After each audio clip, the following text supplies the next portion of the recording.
परं धीमहि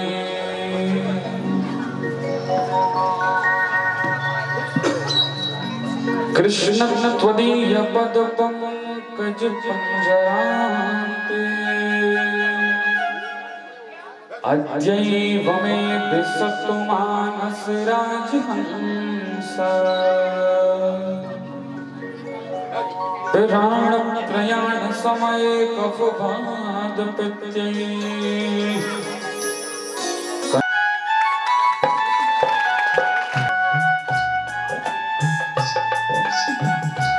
अच्छा, ये आज कौन सा दिवस है?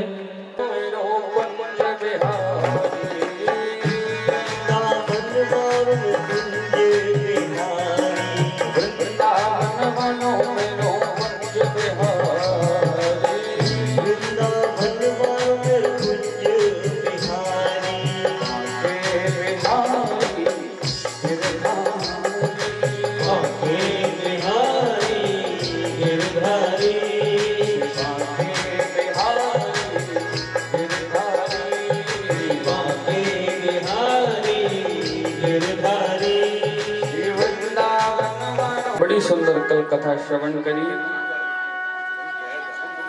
कल ब्रह्मा जी द्वारा श्री भगवान श्री कृष्ण का सुंदर विवाह संपन्न कराया गया और जो रुक्मणी मैया वो तो साक्षात लक्ष्मी स्वरूपा है। तो आइए अब इसके आगे की कथा में प्रवेश करते हैं। भगवान का प्रथम विवाह हुआ श्री रुक्मणी माई के साथ और मां ने अनेकों पुत्रों को जन्म दिया, 10 पुत्रों को, जिसमें से महाराज एक दैत्य था। वो दैत्य बड़ा भयानक था, बड़ा दुष्ट था और सबसे बड़ी बात तो ये थी कि वो बहुत मायावी था, माया जानता था। कैसी माया जानता था? बोले कोई भी रूप धारण कर लेता था। अगर यहाँ उसको खड़े रहना है तो वो अपनी छाया को खड़े रहकर कहीं भी घूमता रहता था। बहुत शक्तिशाली था। आया तो प्रद्युम्न जी को एक बड़ी मछली ने निगल लिया अपने पेट में। थोड़ा सा समय बीता, उसके तरफ प्राण तो कुछ मछुआरे जब वहां गए तो उस जाल में जो उन्होंने जाल बिछाया था, जो जाल डाला था,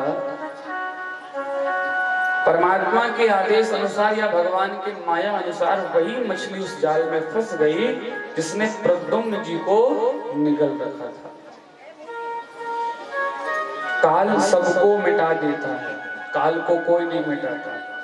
ये सोच रहा था कि मेरा काल मिट गया, मैं समाप्त, मैं अमर हो गया, मैं मरूंगा ही नहीं। क्यों? क्योंकि जो मुझे मारने आने वाला था उसको तो मैंने पहले ही समाप्त कर दिया।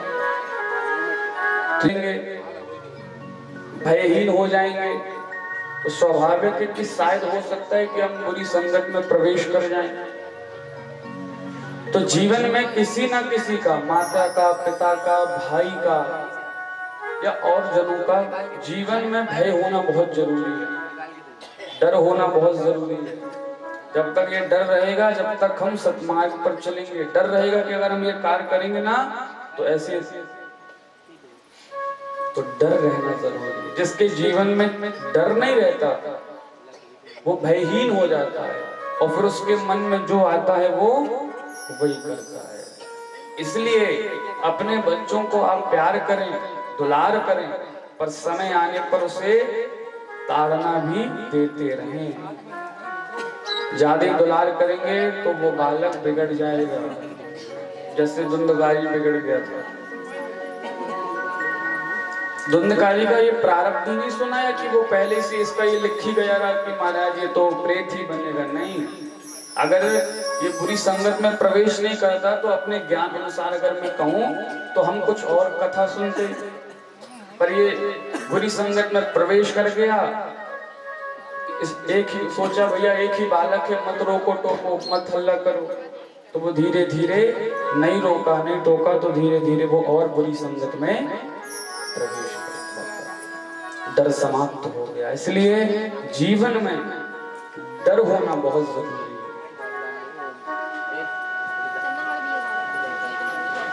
और मायावती जो थी उसका नाम मायावती कारण स्त्री नहीं है,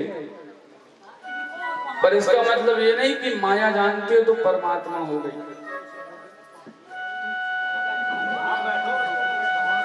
चमत्कार हो गया तो भगवान हो गए, ऐसा नहीं होता। इसके पास बहुत बड़ी बड़ी मायाएं थी। श्री नारद जी महाराज आए और आकर के समझाया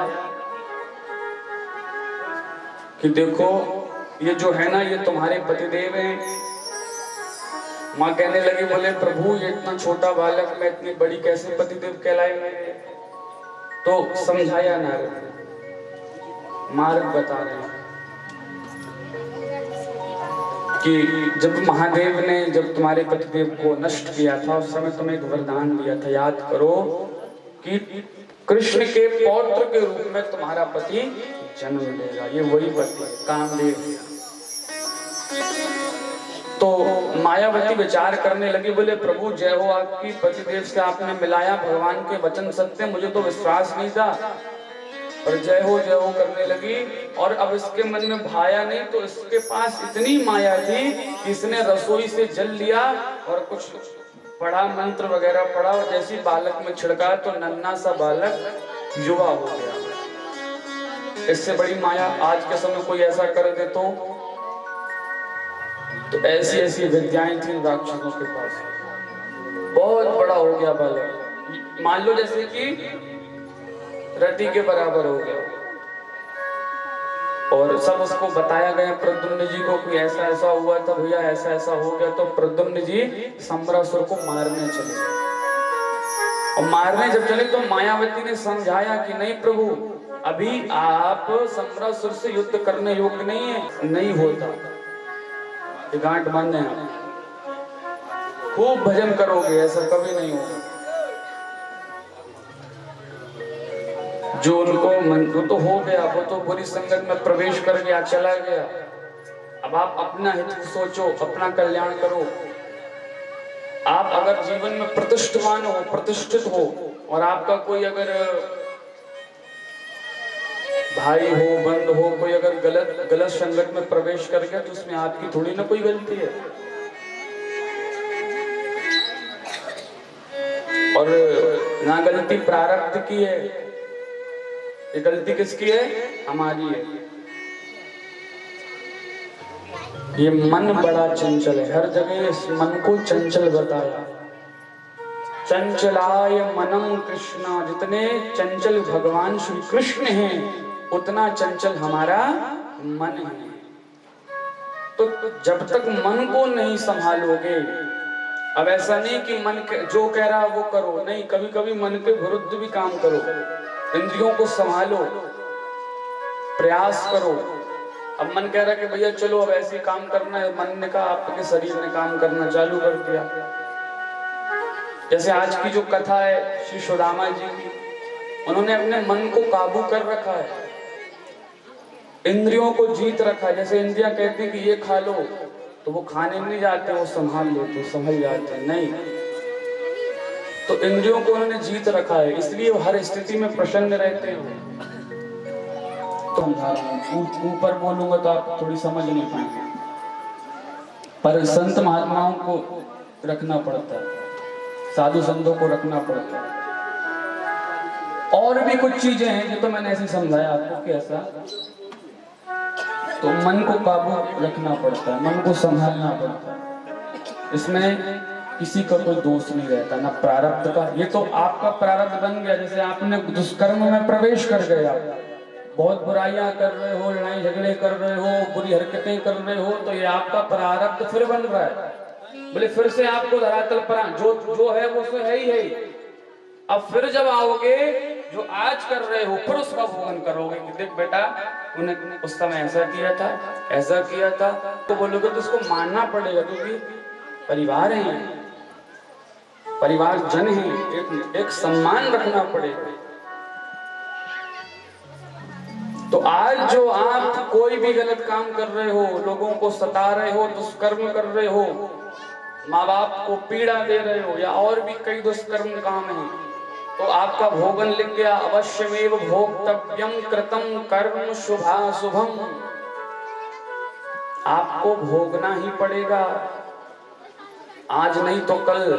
जो पहले आप करके आए हो वो आज भोग रहे हो, आप प्रतिष्ठित में बैठे बैठे। जो आज करोगे वो कल भोगना पड़ेगा। और साधु संत तो ऐसा भी कह गए, महाराज ये कलयुग है, बोले यहाँ का यही मिल जाता है अंतिम अंत में। पर कुछ ऐसा प्रारब्ध है जो जन्म के बाद ही भोगना पड़ता है। तो इसलिए जीवन कैसे जियो, बड़े सावधानी से जियो। कुछ गलत काम कर रहे हो, बड़े डर के जियो कि हम अगर ये कर रहे हैं तो हमें फल मिलेगा। ये सतयुग नहीं है, ये द्वापर नहीं है। अभी कलयुग के कुछ 5100 कुछ वर्ष बीते, हम आप लोग कहते हैं कलयुग आ गया। और कलयुग की आयु कितनी है?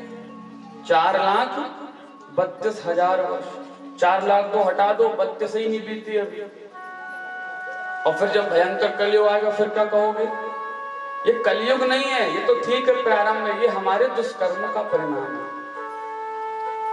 कोई साधु बैठा हो, कोई ब्राह्मण बैठा हो, कोई गुरु बैठा हो, तो अगर बहुत नीची गति से आपको समझाने का प्रयास कर रहा हूं, अगर आप उसको देखकर नीचे बैठ गए, ठीक है ना, तो ये क्या हुआ? उसका सम्मान हो गया। और एक मन में क्या विचार आता, अब क्यों बैठे नीचे? कहां बैठेगा वो? ऊपर बैठेगा, बराबरी से बैठेगा। दूसरी बात, ये किसका असर हुआ? संगत का असर हुआ। क्यों? क्योंकि वो कभी ऐसी बैठक में बैठा नहीं। कईयों को अलग से अभिमान होता, हम क्यों पांच हुए, हमको क्या, हम थोड़ी कह रहे हैं हमारे पांव, हम तो खुद, हमने बताया ना कि जितने भी विप्र हैं, जितने भी ब्राह्मण हैं, उन्हें लज्जा आती है पैर छुलवाने की, ऐसा नहीं है। और एक और बात बताऊं आप लोग को, अगर अन्यथा न लगे, तो विप्र के पैर छूने से और भी जो आपके घर परिवार के लोग हैं उनका पुण्य क्षीण होता है। श्लोक है, पादे विप्रस्य दक्षिणे। जो विप्र संध्या इत्यादि करता है, विप्र भजन करता है, वो भजन का पुण्य उसके पास रहता है। और जब हम चरण छूते हैं, चरण वंदना करते हैं, तो पुण्य सारा क्षीण होता है, क्षीण चला जाता है। कोई आवश्यकता नहीं है। अगर हम यहाँ खड़े हुए, मान लो अपनी चर्चा करें, और तो हमें शौक थोड़ी है, पर आप लोग ये बोलोगे महाराज तो ऐसे चले जाते हैं, रुकते ही नहीं है, बोलोगे कि नहीं? तो सम्मान हो जीवन में। अगर आप ऐसे लोगों के साथ संगत करोगे, बैठोगे कि देखो भैया, अगर ये भैया बैठे हो या माता पिता बैठे हो तो नीचे बैठना चाहिए, तो आपके माइंड में वही रहेगा, तो आप कहाँ बैठोगे? अब इसी चर्चा को आप अंतिम तक ले जाओ, कई वस्तु में ले जाओ। वही बात है, जैसी करोगे संग वैसा चढ़ेगा रंग। इसलिए संगत अच्छी रखो, अच्छे लोगों के साथ बैठो उठो। एक और बात, जो बुराई करता हो, एक दूसरे की बुराई करता हो, उससे कोसों दूरी बना लो, क्योंकि बुराई करने का बहुत बड़ा पाप है। बुराई जहां होती है वहां कलयुग निवास करता है। और अगर सुन भी रहे हो तो उसके पापी भोगी आप भी बन रहे हो। इसलिए दूरी बनाओ, या कान ही बंद कर लो, मत सुनो बुराई किसी से, या मत करो बुराई। और आज तो कथा अंतिम में, आज तो विराम हो जाएगी, समाप्त हो जाएगी। अब आप लोगों को ये सोचना है कि अब कथा के बाद क्या हमारे जीवन में कुछ परिवर्तन आया है, हम कुछ संभले हैं, हमारा मन सुधरा है, हमारी क्रियाएं सुधरी। एक संत जी हैं, उनका नाम है चंगा बाबा। चंगा बाबा, तो कोई भक्त वहां पहुंच जाता है और ज्यादा आसक्ति दिखाता है तो वो समझ जाते हैं और उससे ऐसी इस प्रकार की बातें करते हैं, तो वो कहता है महाराज ये बाबा ढोंगी, इसके पास दोबारा नहीं आऊंगा।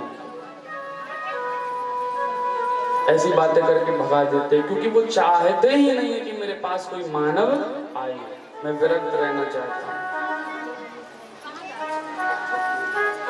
तो भजनानंदी संत अगर एक बार देख लें कि आप बुरी संगत में प्रवेश कर रहे हो, आपका कोई नियम नहीं, कानून नहीं है, तो फिर उनको कष्ट होता है, तो वैसे संसार में रहना पसंद नहीं करते। जैसे कष्ट एक माँ बाप को होता है बेटा जब बिगड़ जाए, वैसे ही कष्ट एक संत को, एक भगवत जन को होता है जब सारे मानव बुरी संगत में प्रवेश करते हैं, न सम्मान न जानते हैं, न उठना न बैठना। तो भगवान को छोड़ो, संतों को भी कष्ट होता है, इसलिए वो विरक्त रहते हैं, दूर रहते हैं संसार से।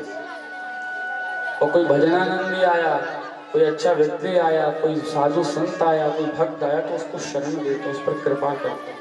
क्यों? क्योंकि वो जानते हैं कि मैं जीवात्मा, वो जाकर भोगन करती है,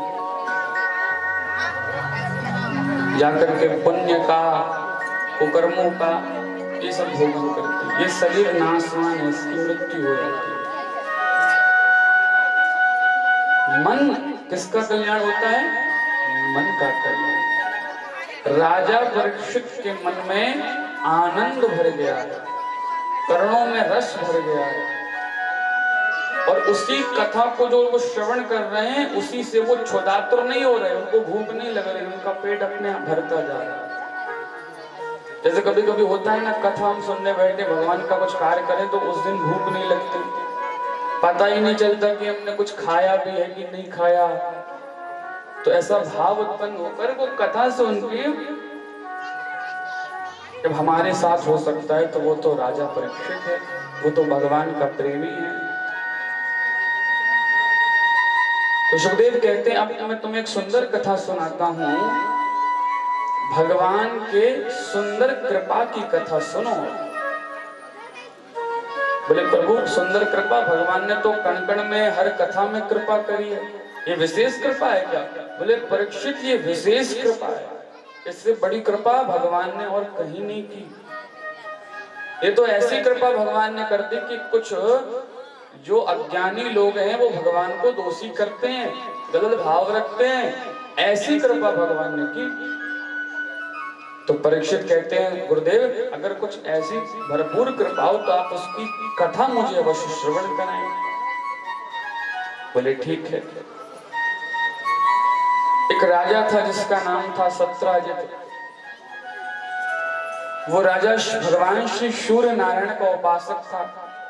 बहुत कम सुना होगा आपने सूर्य नारायण के भक्त, या पहली बार सुन रहे हो।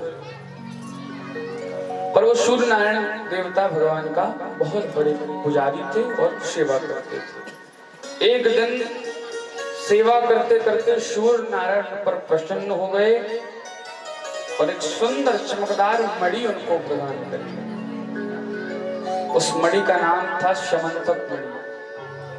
वो 8 किलो सोना प्रवाहित करती थी, निकालती थी। मैंने आपको प्रथम दिवस में बताया था, या आगे भी कभी बताया होगा, कि जब हम भगवान की भक्ति करते हैं, भगवान का पूजन करते हैं, तो हमारे जीवन में सबसे पहले तो कष्ट आता है, दुख आता है, और उसके तदुपरांत जब हम दुख से निवृत्त हो जाते हैं, जीत जाते हैं, कृपा प्राप्त कर लेते हैं, तो उसके बाद आती है माया। माया खींचती है, और फिर आस पड़ोस के लोग क्या कहते हैं? बोले जो तुमने भक्ति की थी ना, जो तुमने भजन किया था, ये उसका परिणाम है, उसकी वजह से तुमको ये धन मिल गया, उसकी वजह से तुमको ये माया मिल गई। जाता है आज जब यहाँ आया है ना, तो द्वारिकाधीश को भी सही से इसने प्रणाम नहीं किया। क्यों? क्योंकि मद है। क्या पता महाराज 1 वर्ष 4 वर्ष बाद मायावती से भी माया भी हो जाए ये धन में, ऐसा विचार कर रहा है। तो भगवान से विमुख हो गया, भगवान ने इसको छोड़ दिया। पर एक बार ऐसा मौका आया कि भगवान ने इसको ज्ञान दिया कि देखो सत्रजित, हमें पता चला है तुम्हारे पास भैया एक बहुत चमकदार मणि है, वो सोना प्रदान करती है, स्वर्ण देती है। तो तुम एक काम करो, हमारे नगर में इतने लोग हैं, सभी हैं, माताएं हैं, बुजुर्ग हैं, बच्चे हैं, तो तुम वो मणि मुझे दे दो। तुम तो अकेले हो, तो भाई क्या करोगे? परिवार ही कितना है तुम्हारा, तुम मुझे दे दो, तो मैं तुम्हारे नाम से, देखिए कथा को ध्यान से सुनना, ये वाली भगवान स्वयं कह रहे हैं कि मैं तुम्हारे नाम से क्या करूंगा, पुण्य करूंगा। पुण्य की बात भगवान ने की है। मैं तुम्हारे नाम से लोगों प्रजाओं को भोजन कराऊंगा, वस्त्र दूंगा, उससे जो स्वर्ण निकलेगा तो तुम्हारा पुण्य बढ़ेगा और तुम स्वयं साक्षात जो कर रहे थे वो करो। पर जब जब भगवान की माया लपेट लेती है तब तक स्वयं नारायण भी आकर कहें तो हमारी समझ में नहीं आता। हमें तो लगता हमने भजन किया तो धन मिल गया, प्रसादी मिल गई। नहीं भैया, वो इसलिए मिला है कि तुम भगवान को याद रख रहे हो। कोई अच्छी बढ़ोतरी हो जाए तो उसको कुछ चीज और बताई थी कि भगवान के भक्त थे, और मैं आपको इसलिए याद दिला रहा हूं कि शायद बशमत हो गई हो तो कल हम थोड़ी सुनाएंगे आपको। और उस भक्त के द्वारा का क्यों मना किया? बोले प्रभु अगर मैं वो राज्य ले लेता तो आप ये भी पूछने नहीं आते कि तूने क्यों ले लिया। उस दिन से आप मेरे समीप नहीं आते, मेरे साथ खेलते नहीं, मैं बुला बुला के थक जाता, पर आप मेरे सामने प्रकट। मैं प्रभु जानता हूं आप माया देख करके मुझे अपने आप से दूर करना चाहते हैं। अरे जिसका मन ही माया में लग गया, अगर किसी और माता को दुलार करने लगे तो कैसा लगेगा बताओ? ठेस लगेगी, दर्द होगा। वासना युक्त है, माया युक्त नहीं है। इतने बड़े ऋषि वासना में युक्त हो गए थे। तो मन को संभालिए, संगत को संभालेंगे मन संभलेगा, और फिर मन से आपका इंद्रियां संभलेंगी। मन नहीं लगता भगवान का भजन करो। कई लोग कभी कभी ऐसी स्थिति परिस्थिति आ जाती है कि अब कोई काम ही नहीं है, बैठे हो समय पास कर रहे हो, क्या करा जाए। चलो भैया, जो बुजुर्ग हैं, जो वृद्ध जन है, वो तो चलो कभी कथा सुन लिए, टीवियों में लगा लिए। पर युवा लोग क्या कर रहे हैं? ये कथा सुनेंगे नहीं सुनेंगे? इनका कर्तव्य क्या करना चाहिए इन्हें? बोले फिर अच्छे लोगों के साथ बैठ जाओ, उठ लो, कोई सत्कर्म कर लो, किसी की मदद कर लो, किसी का हाथ बटा लो। कोई वृद्धजन हो, कोई भी हो, उसकी मदद करो।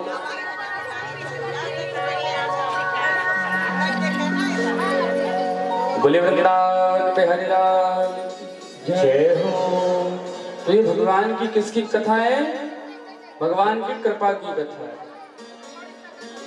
दो और आने वाली स्थिति हो जाती है, फिर 2 नंबर में प्रवेश करके उसका भोगन भी कर लेते हैं। क्योंकि लक्ष्मी है ये, लक्ष्मी स्वयं साक्षात नारायण की अर्धांगिनी।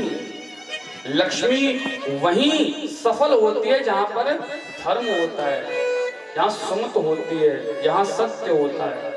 और जहां ये सब नहीं होता वहां दूसरी जगह जाती है लक्ष्मी। बहुत तेज भागती है।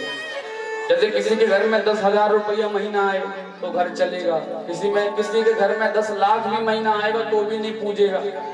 ऐसा भी स्थिति होती है। एक व्यक्ति 10,000 में चला रहा है और एक और घर बना है, बड़ा अच्छा है, बोले वो 10 लाख भी आ रहा है महीने में तो वो भी नहीं पूज रहा,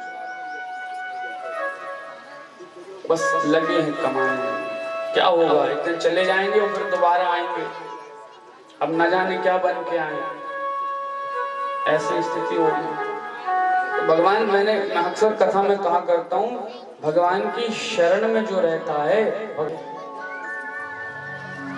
एक तू ही मेरी आस है, एक तू ही सहारा, तेरे नाम से कान्हा मेरा चलता है बुरा, एक तेरे भरोसे पर सब बैठा हूँ हार के, एक तेरे भरोसे पर सब बैठा हूँ। सभी लोग मीठी मीठी करताल बजाइए हाथ में। एक तू ही मेरी आस है, एक तू ही सहारा, तेरे नाम से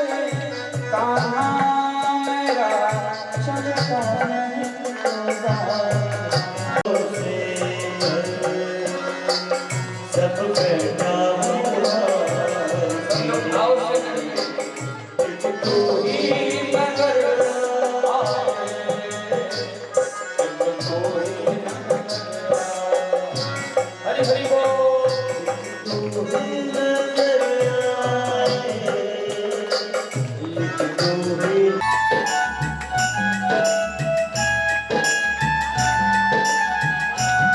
भजन पूजन खो दिया, और जो उनके गलती को दबाता नहीं, गलती को बढ़ाता है।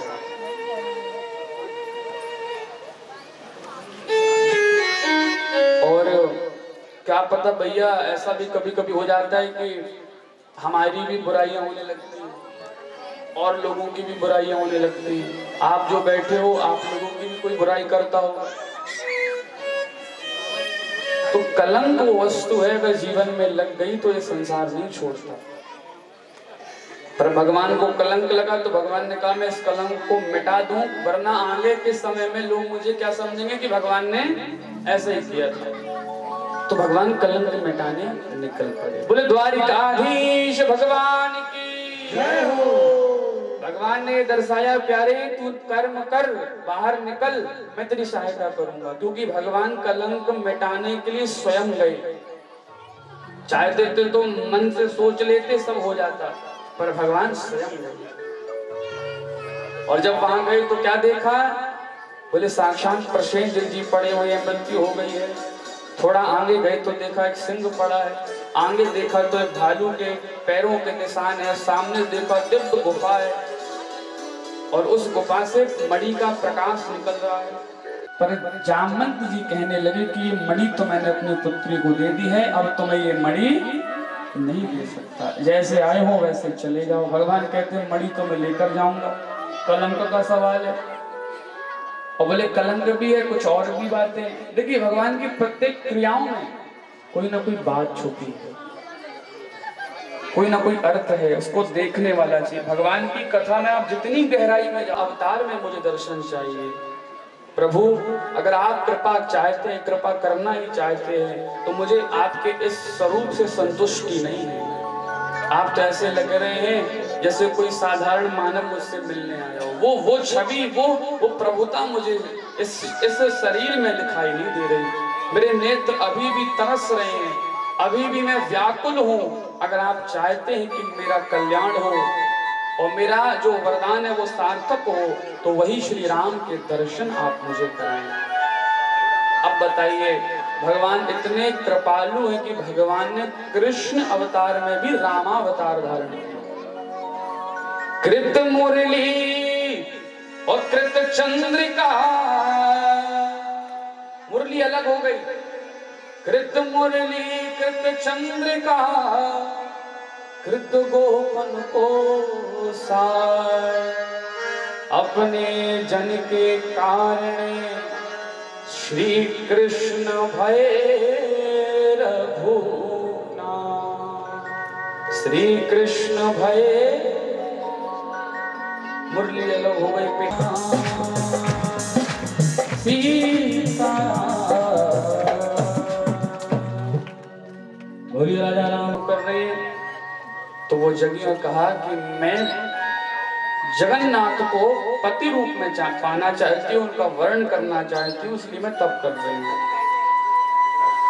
और अर्जुन ने प्रश्न किया कि बोले अगर जगन्नाथ नहीं मिले फिर? बोले मैं बैठे बैठे तप करते करते अपने प्राणों का बलिदान कर दूंगी। अर्जुन खूब जोर से चिल्लाए उठे, बोले अरे मैया तुम्हारी तपस्या सफल हो गई है। बोले क्या कह रहे हो? बोले हाँ, जगन्नाथ को साथ लाया हूँ, रथ पर बैठे हैं, जाओ दौड़ कर जाओ, जल्दी चरणों को पकड़ लो, कहीं वो चले गए तो मुझे दोष मत देना। कालिंदी मैया जल्दी भागी भागी दौड़ी दौड़ी गई करते। बोले ठीक है, लुप्त तो कर दे, कुछ भी कर देते। 16,100 कन्याएं थी, मायने रखती हैं, क्या करा जाए? बोले सब मर जाएंगी, क्या करूं? नारद को बुलाया, बोले दैत्य क्या चाहता था? बोले विवाह करना चाहता था। बोले जो दैत्य नहीं कर पाया वो मैं करूंगा। 16,100 कन्याओं को भगवान ने अपनी शरण में लिया। जिसका कोई नहीं उसका भगवान। आओ मैं तुम्हारा वर्णन करता हूं। मैं तो जगतपति हूं। तो भगवान ने उनको शरण में लिया, मतलब भगवान ने उन पर कृपा करी। ये विवाह की कथा नहीं है प्यारे, ये कृपा की कथा है। इसको विवाह की कथा से संबोधित न करें, ये कृपा की कथा है। भगवान ने कृपा कैसे करी। एक चोट अगर आपका मन भी ऐसा हो, मैं ये नहीं कहूंगा कि आप पति रूप में ही पाओ, कैसे भी पाओगे, अगर आपका मन निर्मल है तो भगवान आपको भी स्वीकार करेंगे, आपको भी अपना बनाएंगे। तो भगवान ने उनको स्वीकार किया और उनकी गति को बढ़ाया। उनको कोई आज भी ये नहीं कह सकता कि वो गोपियां, वो रानियां कलंकित थी, क्योंकि भगवान ने उनको अपनी शरण में लेकर उनका मान बढ़ा दिया। अपना मान भले टल जाए पर भक्त का मान ना टलते देखा, भगवान का ये बात है।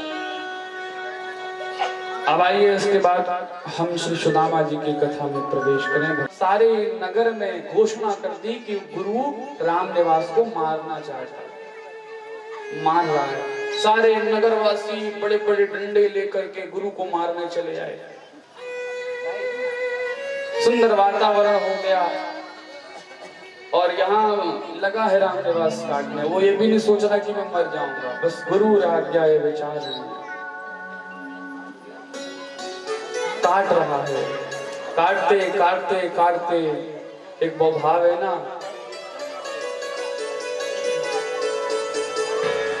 डाली डाली पर नजर डाली, जिस डाली पर मैंने नजर डाली वो डाली हिमाली ने कतर डाली। विश्वास था गुरु पर, गुरु की मंत्रों पर विश्वास नहीं था, गुरु पर विश्वास था। गुरु की वाणी, मैं कह रहा हूं ना, गुरु मानव नहीं होता, गुरु वाणी होती है। गुरु की वाणी पर विश्वास था और जहां विश्वास है वहां काम है। डाल को काटा, जैसे ही काटा तो कुएं में डाल सहित वो रामनिवास गिर गया, चला गया। सारे लोग गुरु को मारने दौड़े।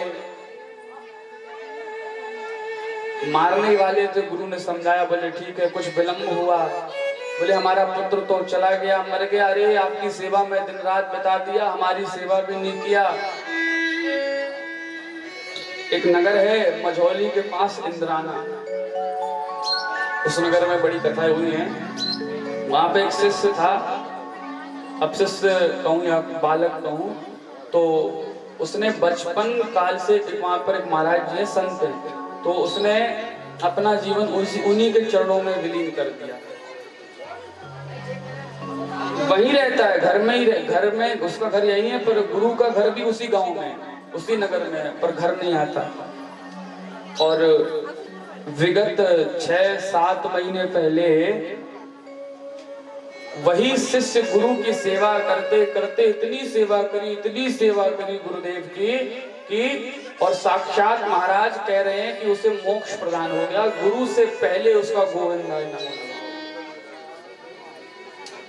जब उसकी समाधि निकाली गई तो सारा गांव उसके पीछे था और जय जय। और पता क्या हो रहा था कि लोग रो नहीं रहे थे, लोग गिड़गिड़ा नहीं रहे थे, माता पिता रो नहीं रहे थे, क्या गा रहे थे? कीर्तन गाते हुए समाधि को विलुप्त कर रहे थे कि धन्य है ऐसा बालक जिसने गुरु के चरणों में समर्पण किया और आज मोक्ष गति को प्राप्त हो। ये गुरुदेव, बोले सदगुरुदेव भगवान की जय हो। पर राजा परीक्षित ने ये प्रश्न किया कि सरकार, भगवान का नाम अगर दीन बंधु है तो भगवान ने अगर किसी दीन को अगर बंधु बनाया हो, अगर ऐसी कोई कथा हो तो आप हमें श्रवण कराओ, सुनाओ। तो जैसे इतना कहा तो सुखदेव जी महाराज को श्री सुदामा जी की याद आ गई। नैन सजल हो गए, नैन भर आए और कहते हैं एक बहुत सुंदर भगवान के, अब मैं भक्त कहूं कि मित्र कहूं, क्योंकि देखिए जिसने साथ में भगवान के खेला कूदा हो, एक मित्र अगर कोई अगर व्यक्ति श्रेष्ठ भी बन जाए ना तो मित्र वाला भाव भी निभाएगा। उसका भजन नहीं कर सकता, उसका आदर नहीं कर पाएगा व्यक्ति, पर यहाँ मित्रता कैसी है? बोले हैं तो मित्र, पर सुदामा ने श्री कृष्ण का भजन किया, भक्ति करी, ये श्रेष्ठता बताई, सम्मान किया, भलाई मित्र थे। तो सुखदेव जी महाराज कथा को सुनाते हैं। आइए हम सब उस कथा को, पावन कथा को श्रवण करते हैं। कहते हैं कि जो इस कथा को भावपूर्वक श्रवण करता है उस पर नारायण दया करते हैं, कृपा करते हैं, और ये निवेदन करता है कि प्रभु जो आपने दिया वही पर्याप्त है, उसका धन्यवाद करता है। तो वर्णन किया सुदामा जी का, यहाँ नाम नहीं लिया, सुदामा जी के गुणों से वर्णन किया। महाराज, व्यक्ति के गुणों से व्यक्ति जाना जाता है। आप कितने भी कुछ भी हो जाओ, आपके गुण अच्छे नहीं है और आप भलाई प्रतिष्ठित हो तो आपके लोग सामने ही सराहना करेंगे, पीठ पीछे आपकी बुराई ही करेंगे, आपकी सराहना नहीं करेंगे। और आपके गुण अच्छे हैं, आपका चरित्र अच्छा है तो आपकी पीठ पीछे, और पीठ पीछे तो छोड़ो, आप संसार में भी नहीं रहोगे तो भी आपकी हमेशा वार्तालाप होती रहेगी। तो सुखदेव जी ने गुणों से वर्णन किया। कृष्णस्यासीत् सखा कश्चिद् ब्राह्मणो ब्रह्मवित्तमा विरक्त इंद्रियार्थेषु प्रशांतात्मा जितेन्द्रियः। यहाँ भी पहले क्या बताया? बोले सखा बताया। सखा माने मित्र। कृष्णस्यासी सखा कश्चिद, परम सखा भगवान की। ब्राह्मणो, बोले ब्राह्मण है। बोले ब्राह्मण भी कैसे? ब्राह्मणो ब्रह्मवित्तमा, ब्राह्मणों में श्रेष्ठ ब्राह्मण। जितने भी ब्राह्मण के कर्तव्य हैं वो करते हैं सुदामा, तो ब्राह्मणों में श्रेष्ठ हैं ब्राह्मण। त्रिकाल संध्या इत्यादि करते हैं। और विरक्त इंद्रियार्थेषु, अपनी इंद्रियों में विजय पाई है। जैसे मैंने अभी थोड़ी देर पहले बताया, जो हमारा मन कहता है वो हमारी इंद्रियां करने लग जाती हैं। जैसे जीभ का कुछ खाने का मन नहीं होता, मन सोचता है ये खा लिया जाए तो हम खा लेते हैं, पैर कहीं नहीं जाते, मन चलाता है। पर सुदामा जी कैसे हैं? विरक्त इंद्रियार्थेषु, यही तो सबसे, किसी के पास अगर कुछ माया आ जाए तो वो सिद्धि नहीं है, जो इस अवगुण से विरक्त हो जाए वो सिद्धि है। जो संको नहीं है, भिक्षा मांग कर पालन पोषण कर रहे हैं, कहलाने को तो भगवान के मित्र हैं, पर स्थिति बड़ी गंभीर है। घर कच्चा है, मकान कच्चा है, जल की व्यवस्था भी ढंग से नहीं होती है। मैं सामर्थ्यवान होकर भी अपने भक्त के, और मैं निवेदन करूंगा जितने भी आप माताएं बैठे हैं, पिता समान बुजुर्ग हैं, युवा लोग बैठे हैं, आपका कल से जीवन बदल जाना चाहिए। आपकी बोली बदल जाए, वाणी बदल जाए, चरित्र बदल जाए, आपके जीवन में कुछ ना कुछ सुधार जरूर आना चाहिए। आज अपने अवगुणों को आप याद करो और आज से ये संकल्प ले लो कथा में कि आज से हम ये अवगुण नहीं करेंगे। आज से क्यों? क्योंकि वो जानते हैं अच्छा खाना, अच्छा रहना, अच्छा पहनना ये शरीर सुख है, वो आत्मा को सुख दे रहे हैं। सुदामा जी महाराज जब श्री कृष्ण कहते हैं तो आत्मा को सुख मिलता है, वो आत्म सुख कर रहे हैं, शरीर सुख नहीं चाहते वो। और उससे विपरीत उनकी धर्म पत्नी जिसका नाम सुशीला, वो सुख चाहती है महाराज, वो अच्छा पहनना चाहती है, अच्छा वस्त्रों को, अच्छा भोजन करना चाहती है, विचार करती है विधाता कब हमारे बच्चे अच्छा पहनेंगे, कब अच्छा खाएंगे। इसलिए सुखदेव जी महाराज ने सुशीला मैया को दरिद्र कहा और सुदामा को धनवान कहा। हमारी दृष्टि में धनवान वही है जिसके पास धन है, पर सुखदेव और विद्वानों की दृष्टि में धनवान वो है जिसके पास राम नाम का धन है। जो वासनाओं में युक्त, जो संसार सुख चाहता है, उसको सुखदेव जी ने दरिद्र बताया। सबका अपना अपना सोचना है। आप जितने लोग बैठे हैं आपकी एक सी सोच थोड़ी होगी, सबके स्वरूप अलग है, सबकी वाणी अलग है, सबका सोचना अलग है, सबकी चाल ढाल, वाणी, बोलना, विचार, हसन दसन सब कुछ अलग है। तो सुखदेव जी की दृष्टि में वो दरिद्र है जो कामना रखता है, जो कामना रहित है वो दरिद्र है। सुदामा जी को धनवान बताया है। सुदामा जी भिक्षा मांगा करते थे, 5 घर विधान बनाया भिक्षा लेते थे। पर भैया नारायण तो चाह कर भी कुछ नहीं कर पा रहे, पर जो संसारवासी थे, जो आसपास के लोग थे, उन लोगों ने भी श्री भगवान के भक्त को, सुदामा को खूब सताया, खूब रुलाया, खूब ठोकर दी, खूब ताड़ना दी। भिक्षा मांगने जाते कहते मैया भिक्षाम, और जैसी भिक्षा मांगते तो कई घर तो ऐसे होते जहां सुदामा को कुछ प्राप्त तो होता, पर कई घर ऐसे होते जहां केवल ठोकर मिलती। एक बात आई, बोले सुदामा जी एक जगह भिक्षा जब मांगने गए तो एक मैया आई बाहर और कहने लगी हमारे द्वार पर तुम दोबारा मत आया करो।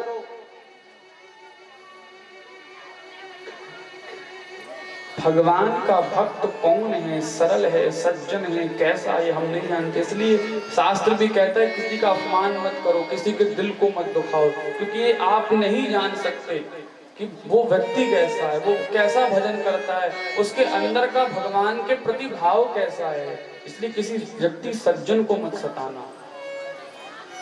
दिखावटी करने वाले अलग होते हैं, ये दिखावटी नहीं है। पर कोई ना समझा और अंदर से पतिदेव आए और सुदामा को जोर से धक्का दिया। सुदामा जी गिर गए। वैसे तो बूढ़े हैं, 10 जगह से धोती फटी हुई है, शरीर कुछ अच्छा नहीं है, जर्जर शरीर है, आंखें धसी हुई हैं, पतले पतले हाथ पांव हैं। सुदामा जी जब गिर गए तो ठोड़ी और घुटने में रक्त निकलने लगा। अब ये बात करिए, उनके पास इतनी भी व्यवस्था नहीं थी कि वो उस जहां से रक्त निकल रहा है वहां पर कुछ बांध लें, इतनी व्यवस्था नहीं थी। बड़ी गंभीर स्थिति थी। सुख भी मुझे प्यारा है, दुख भी। सीधे सीधे हाथ उठाकर जयकार लगाइए। श्री हनुमान लला शिखर समिति के सदस्यों द्वारा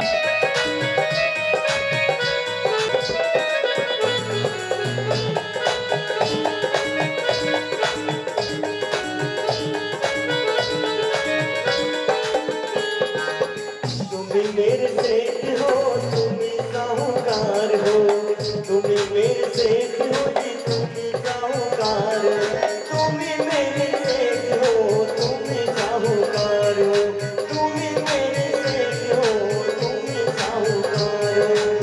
ब्याज पे साज मत छोड़ना, ब्याज पे साज मत छोड़ना, गुरु जी मेरी, प्रभु जी मेरी, गुरु जी मेरी लाली लगन मत छोड़ना, प्रभु जी मेरा बीच बाहर मत छोड़ना, गुरु जी मेरी। अब आइए यहाँ पर सुश्री दीजिए, शांति का माहौल होगा। भैया जब हम कहें तभी सुदामा जी को लाना, जब हम बोल दें तब। इतने लोग सता रहे हैं सुदामा जी को कि जल भी नहीं दे रहे यार। बोले नतरे वो द्वारकाधीश हैं? बोले हाँ है। बोले आपने बताया क्यों नहीं? अब बोले महाराज ऐसे बात सुन लो, बोले साधारण एक भिखारी का और हमारे श्री मोदी जी के साथ बैठना उठना हो, कोई ऐसा बोलेगा हम आप विश्वास करेंगे? हम तो बोलेंगे भिखारी है, ये क्या बैठेगा उसके साथ। तो सुदामा जी कहने लगे देवी मैं बताता तो भी तुम विश्वास नहीं करती। कहाँ मैं एक भिखारी, एक सुदामा गरीब ब्राह्मण, और कहाँ वो नाथों का नाथ गिरगाज। कैसे में बांध दिया और पोटरी में बांधने के बाद सुदामा जी को पकड़ाया, सुदामा जी चले। रास्ते में जो तू आवे को पग, मैं बढ़ाऊं पग हजार। जैसे ही सुदामा जी एक पग बढ़ाए, भगवान ने ग्वाले का रूप बनाकर आया और सुदामा जी की सहायता करी, समुद्र के किनारे तक ले गए, सुला लिया। सवेरा जब हुआ तो देखा कि सुदामा एक नगरी में आ गए। वहां से पूछा, भैया कृष्ण कहाँ रहता है? बोले किसी कृष्ण को नहीं जानते। बोले यहाँ का राजा है। बोले राजा का नाम सम्मान से लिया जाता है, वो हमारे राजा है, हमारे भगवान है। क्या नाम है? बोले नाथों के नाथ, द्वारिका नाथ। बोले हाँ, उन्हीं से मिलना है। सुदामा जी पहुंचे, सूचना पहुंचाई गई। मैं कथा थोड़ा सुना रहा हूँ क्योंकि चरित्र के बाद कथा आप सुनोगे नहीं, हल्ला मचा दोगे। जानते ही हो आप लोग, माताओं को संभालना है तो भगवान बैठे रहते हैं। जब भगवान अगर कहीं जाए तो स्वागत की तैयारियां होती हैं, पर आज भगवान बिना चरणोदक के पीतांबर गिर गया, दौड़ पड़े, सारी रानियां स्तब्ध हो गई। ऐसा कौन आ गया कि भगवान दौड़ रहे हैं? ज्ञान नहीं था। जैसे ही आज सुदामा जी आए, सुदामा जी लौटने लगे, गए और जाकर के सुदामा को अपने गले से लगा लिया। बोलिए भक्त और भगवान की। भगवान ने बताया कि जो मुझसे प्रेम करते हैं, जो मेरे भक्त हैं, उन्हें कैसी भी स्थिति और परिस्थिति में मैं अपनाता हूँ। भीतर लेकर गए, स्नान कराया, नए नए वस्त्र पहनाए और सबको आशीर्वाद दिलवाया। पोटली में तंदुल थे, तंदुल को ग्रहण किया, 2 मुट्ठी खाए, मां ने हाथ पकड़ लिया। शास्त्र कहता है 2 मुट्ठी खाकर भगवान ने 2 लोक ब्राह्मणों को दे दिया। गुरुदेव कह रहे थे कि ये जो लोक है ये ब्राह्मण का है, ब्राह्मण राजा है इस लोक के, क्योंकि भगवान ने 2 लोक किसको दिया? ब्राह्मण। तरोपरांत तीसरा नहीं दिया। बोले प्रभु ये भी दे दोगे तो हम कहाँ रहेंगे? पर सुदामा जी एक दिन एक रात्रि तक द्वारिका में रहे, फिर जाने लगे तो जो वस्त्र पहनाए थे भगवान ने वो भी उतरवा दिए। क्यों? क्योंकि लोग ये ना सोचें कि आया था भिखारी बनकर, जा रहा है राजा बनकर। लोग अपशब्द कहेंगे और स्वाभाविक है, लोग अपशब्द कहेंगे तो मैं उनको दंड तो अवश्य दूंगा, तो क्यों ये दंड के भागी बने? और जिन जिन लोगों ने सुदामा जी को सताया, भक्तों को सताया, उनके शरीर में कोढ़ हो गया महाराज, बड़ी भयानक मृत्यु हुई सभी की। भगवान ने बहुत कष्ट दिया। जैसे सुदामा जी को इन लोगों ने कष्ट दिया, वैसे कष्ट इनको मिला। महाराज द्वारिका नगरी जैसा निर्माण हुआ, भगवान ने पुनः उनको पहुंचाया। और जब सुदामा जी वहीं आए तो सोच रहे हैं कि क्या मैं पुनः दोबारा वहीं आ गया? पत्नी 16 श्रृंगार कर कर आई, सुदामा जी पहचान ना पाए उनको। वही फटी साड़ी पहन कर आए, पर सुदामा जी ने आज भी महल, धन, दौलत स्वीकार नहीं किया। बोले वही वही टोपरी, वही मेरे को झोपड़ी चाहिए, वही भजन करूंगा। अरे जो व्यक्ति एक वस्त्र पहनाकर उतरवा सकता है, मैं ये नहीं मानता कि वो इतना वैभव दे सकता है। सुदामा जी के मन में ये मैल आ गया, क्योंकि जो वस्त्र भगवान ने पहनाए थे वो भी उतरवा दिए थे। तो स्वयं विश्वास दिलाने के लिए भगवान ने विलंब नहीं किया, स्वयं आकाश में, स्वयं साक्षात अपने वाहन गरुड़ सहित चतुर्भुज रूप में आकाश में प्रकट हो गए नारायण। बोलिए लक्ष्मी नारायण भगवान। कांत अब भगवान के जाने का समय हुआ, जब पहुंच गई थी। भगवान सोच रहे थे मैं धराधाम पे चला गया तो यादव तो उदम मचा देंगे संसार में, तो जाते जाते यादव कुल का ही नाश करा गए।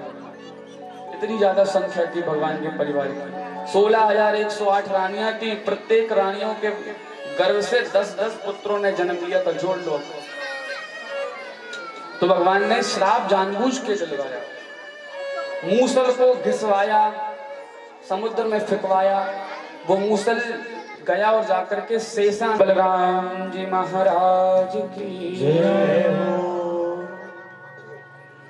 इसके बाद भगवान का शरीर ऊपर गया और सारे देवता सोच रहे हैं भगवान हमारे लोक से जाएंगे, हमारा लोक पवित्र हो जाएगा, हमारा लोक शुद्ध हो जाएगा। पर विधान ये कहता है कि भगवान कहीं नहीं गए।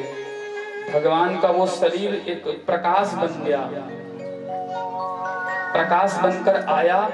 सारे देवताओं की आंखें चकाचौंध हो गई, कोई देख ही नहीं पाया कि वो प्रकाश आखिर गया कहाँ। वो आया और आकर जो आपके सामने साक्षात श्रीमद् भागवत महापुराण रखी है, इसके रोम रोम एक एक श्लोक के अर्थ में एवं विपरीत में उसमें समाहित हो।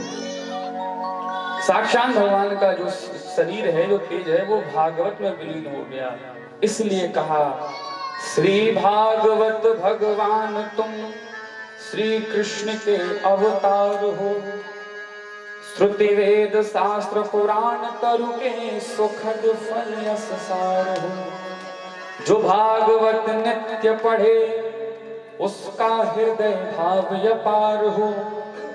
कृष्ण के दर्शन मिले और भव से बेड़ा।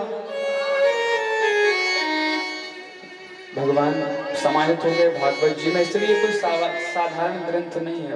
व्यासाय विष्णु रूपाय, यहाँ पर साधारण मानव बैठने वाला नारायण स्वरूप हो जाता है, ये व्याख्यान है। और जब साधारण मानव नारायण स्वरूप हो सकता है, तो सामने जिसके प्रताप से नारायण स्वरूप हो रहा है वो तो स्वयं नारायण है। इसके बाद राजा परीक्षित बैठे थे। राजा परीक्षित के सामने से सुखदेव अंतर ध्यान हो गए।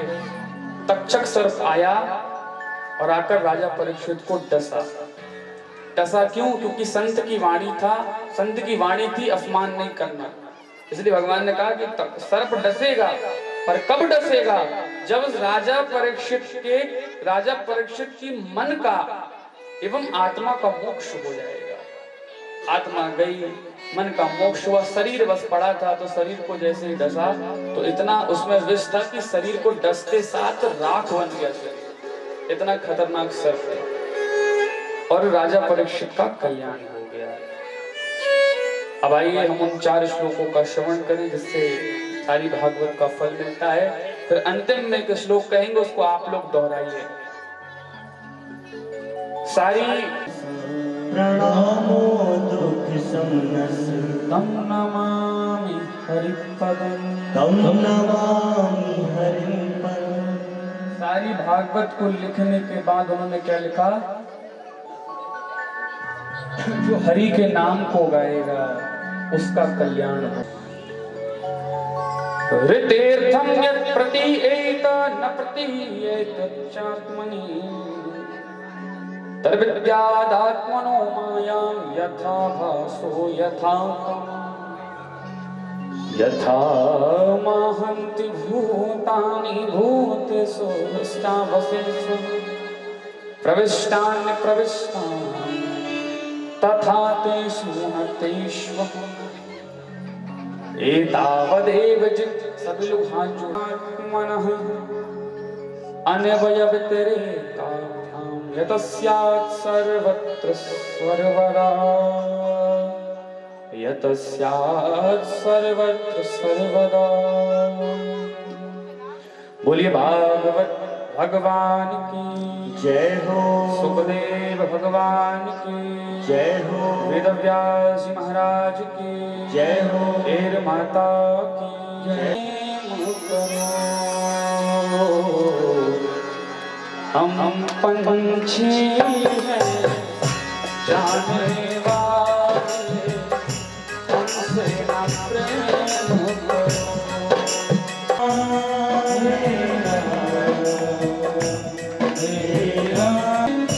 मिलना बिछड़ना, बिछड़ के मिलना, मिलना मिलाना होता ईश्वर ही सबको मिलाता। हो चाहे जो होता ही ईश्वर ही है हमको मिलाता। वो सुधर जाए, वाणी सुधर जाए, चरित्र सुधर जाए, कथा का फल यही है। और एक बार फिर कहूँ तो जो गलती भूल चूक हुई उसको क्षमा करो। गलती माफ करो तुम मेरी, राधे राधे रटना। गलती माफ करो तुम मेरी, राधे राधे। के लिए आए, 2-2, 5-5 आहुति डालकर इस कथा को संपन्न करें, क्योंकि और भी अन्य कार्य हैं। तो सीमित समय तक ये हवन चलेगा, तो समय लेकर ही आप लोग आए। आप सभी लोगों को जय श्री राधे, जोर से एक बार जय श्री राधे, जय श्री श्याम, जय जय श्री सीता। जय श्रीमन नारायण। अब आइए आमिर को उत्सव माता जी की ओर से महाराज का पगड़ी बंधन किया जा रहा है। इसके लिए भी जोरदार तालियां, स्वागत वंदन अभिनंदन। बोले श्रीमद् भागवत महापुराण की जय हो। और सुदामा जी द्वारपालों के पास पहुंच चुके हैं और द्वारपालों से निवेदन कर रहे हैं कि शीस पगा न जगा तन पे, प्रभु जान को आहि बसे के ही गाँव। धोती खटी सी लटी लुपटी, और पायन नाहि सावा। छाया गले से सुदामा को, चले आए मोहन, लगाया गले से सुदामा को। हुआ रुक्मणी को बड़ा ही अचंभा, ये मेहमान कैसा अजीबा गया, मेहमान कैसा अजीबा गया। श्याम ने दुलारा बसे अपने, सुदामा बैठाए चरण आँखों से। श्याम ने दुलारे हो बराबर से अपने, सुदामा बैठाए चरण आँखों से। श्याम ने दुलारे घबराओ प्यारे, जरा तुम सुदामा, खुशी का समा तेरे करीब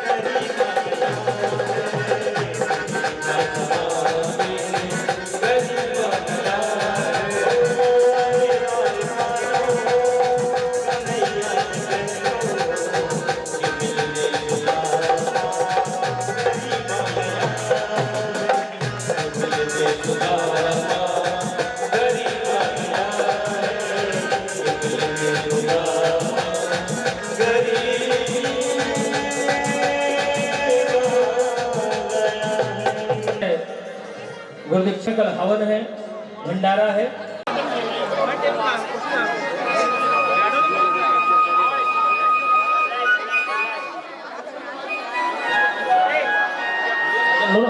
तो आकर के शीघ्र पूजन करें भगवान का, क्योंकि हम कुछ ही देर में आरती में प्रवेश करेंगे।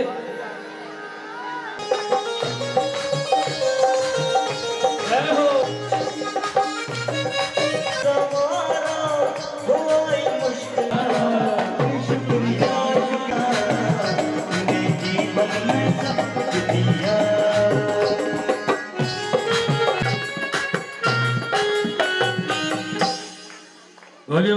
खड़े हो जाएंगे और थोड़ी जगह बना लें, जितनी भी हमारी माताएं हैं जगह बनाएं अभी। तेरी में बसा कर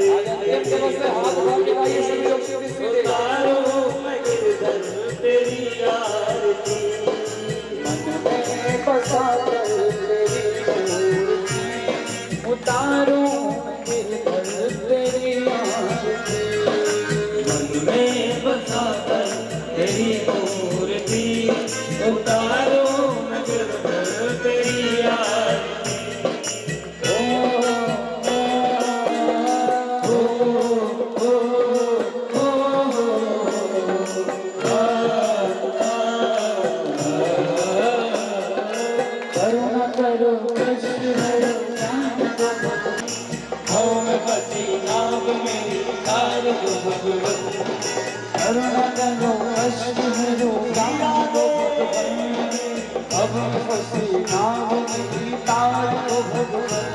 ये करुणा करो कष्ट हरो ज्ञान दो भगवान, भाव में फंसी नाव मेरी तार दो भगवान।